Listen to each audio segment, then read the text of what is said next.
नमस्ते दोस्तों, street news Gujarat में आपका स्वागत है और मैं हूं आपका दोस्त महेश भट्ट। दोस्तों, सौराष्ट्र कच्छ और गुजरात के ईपीएस 95 के पेंशन भोगियों की बड़ी उपस्थिति में 12 जुलाई के दिन राजकोट में एक सम्मेलन आयोजित किया गया। सेवानिवृत्त नौसेना कमांडर और राष्ट्रीय आंदोलन समिति के अध्यक्ष श्री अशोक रावत जी विशेष उपस्थिति से हाजिर रहे थे। आज राजकोट में सौराष्ट्र कच्छ और गुजरात के ईपीएस 95 के पेंशन भोगियों की बड़ी उपस्थिति में एक सम्मेलन आयोजित किया गया।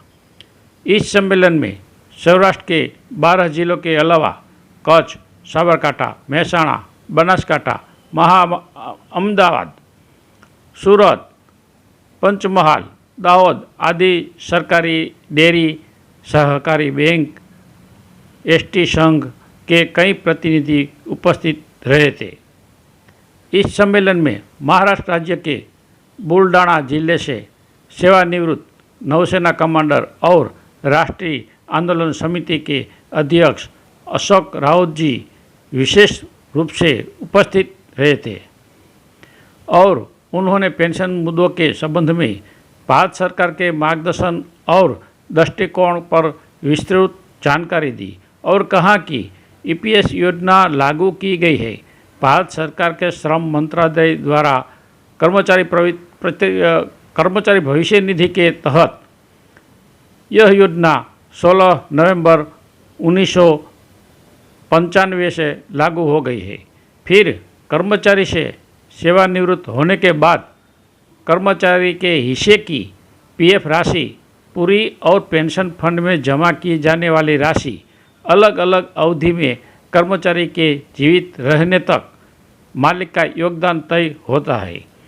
पेंशन 500 रुपये प्रति मास से शुरू होती है और 1500 तक इस पेंशन में भारत सरकार ने 2014 में न्यूनतम पेंशन 1000 रुपये करने का निर्णय लिया।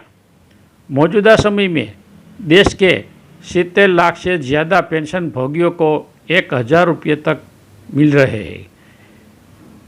किसी को 3500 पेंशन मिलती है। यह पेंशन निश्चित होती है।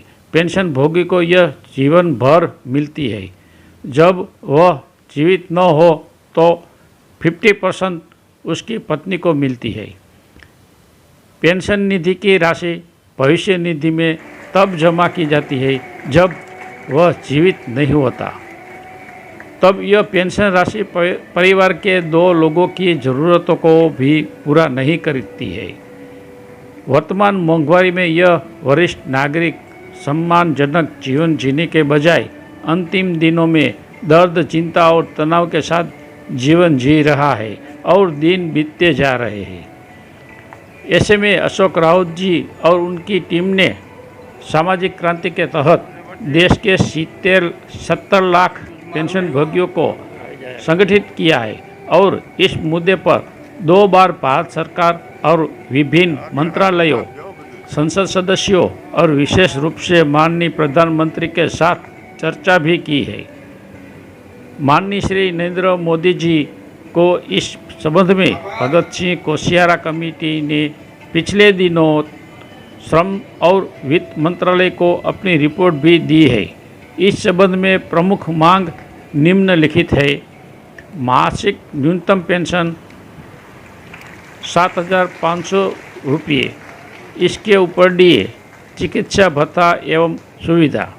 इसके लिए पिछले 10 सालों से आंदोलन और मांगे प्रस्तुत की जा रही है, लेकिन कोई नतीजा आज तक नहीं निकला।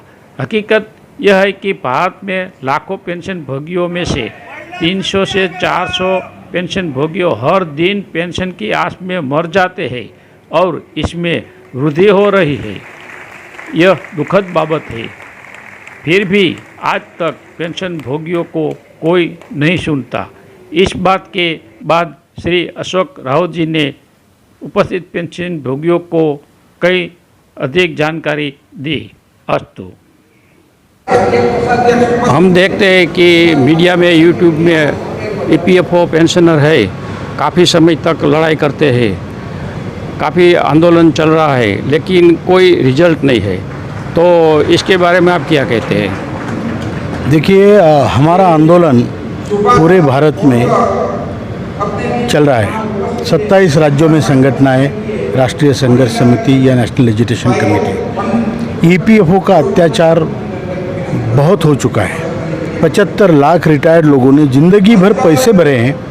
वो पैसे तकरीबन हिसाब किया जाए तो हर एक के सरकार के पास 20 लाख रुपया है। तब 20 लाख रुपए का ब्याज होता है 14-15 हज़ार रुपया। उतना तो मिलता ही नहीं है। ब्याज के एवज में इनको मिलता है 1171 रुपया। और जो 20 लाख भरे हैं वो गए, वो ख़त्म, वो वापस नहीं मिलेगा। वो मुद्दल कभी असल कभी वापस नहीं मिलेगा। तो ये जो है, ये बहुत बड़ा अन्याय है। एक तरफ सरकार सबको फुकट में पेंशन बांट रही है, चाहे वो वृद्धापकाल की पेंशन क्यों ना हो। हम पेंशन के खिलाफ नहीं है, लेकिन बिना कंट्रीब्यूशन की पेंशन, MP MLAs को पेंशन, पुलिस के कुत्तों को पेंशन, पेड़ों को पेंशन, थर्ड जेंडर को पेंशन, मिसाबंदियों को पेंशन, इसमें से किसी ने भी अंशदान नहीं किया। जबकि हमने अंशदान करने के बाद हमारे अंशदान का हिसाब नहीं, हमारे असल का हिसाब नहीं, और हमें जो मिल रहा है हमारे ब्याज से तकरीबन 10% मिल रहा है। तो ये जो अन्याय है, इसके खिलाफ आज पूरा भारत का विरुद्ध खड़ा है और हम लड़ेंगे। हम चाहते हैं कि जिल्लत भरी ज़िंदगी ना जिए, और हम अपनी डिग्निटी से जीना चाहते हैं, डिग्निटी से मरना चाहते हैं। और इसके लिए हम कुछ भी करने को तैयार हैं। हमने सरकार को नोटिस भेज रहे हैं कि सितंबर तक अगर हमारा काम इस संसद सत्र में नहीं हुआ तो हम रास्ते पे उतरेंगे, और चाहे फिर हमें अपनी जान देनी पड़े, हजारों विरुद्ध चाहे आत्मदहन करें, लेकिन हम अपना हक लेके रहेंगे। धन्यवाद सर। धन्यवाद सर, ये जो अविरत आपकी जो लड़ाई चल रही है, तो क्यों सम्मति नहीं है, इसका क्या मतलब है? इसका मतलब मेरे समझ से परे हैं। एक्चुअली देखिए, आदरणीय प्रधानमंत्री जी ने 2 बार बुला के हमें आश्वासित भी किया है, और बहुत प्रामाणिकता से किया है। बीजेपी ने 2014 के मार्च में उनके प्रवक्ता प्रकाश जावड़ेकर का आप यूट्यूब पे वीडियो देखिए, उन्होंने कहा है कि अगर हमारी सरकार आती तो 90 दिनों में आपकी पेंशन को हम आपकी मांगें पूरी करेंगे। जबकि आज 10 साल हो रहे हैं, उन्होंने कुछ नहीं किया। तो मैं बीजेपी को आपके माध्यम से एज ए पॉलिटिकल पार्टी में उनको बताना चाहता हूं कि आप 9 साल का उत्सव मना रहे हैं, अच्छी बात है।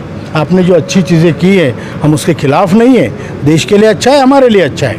लेकिन हमारी मांग, जो आपने पॉलिटिकल प्रॉमिस किया था, जो आपने एज ए पॉलिटिकल पार्टी, एक राजकीय पक्ष के नाते आपने हमें वचन दिया था, वो वचन आज 10 साल में पूरा नहीं हुआ है। और आपके हमारे प्रधानमंत्री जी ने, आदरणीय प्रधानमंत्री, वचन देने के बाद ये काम नहीं हो रहा है। तो ब्यूरोक्रेसी में कहाँ काम अटक रहा है, कोई नहीं क्या जो इन पर टेक चार्ज कर सकता है या उनको बता सकता है कि ये काम होना चाहिए। Thank you very much sir. Thank you.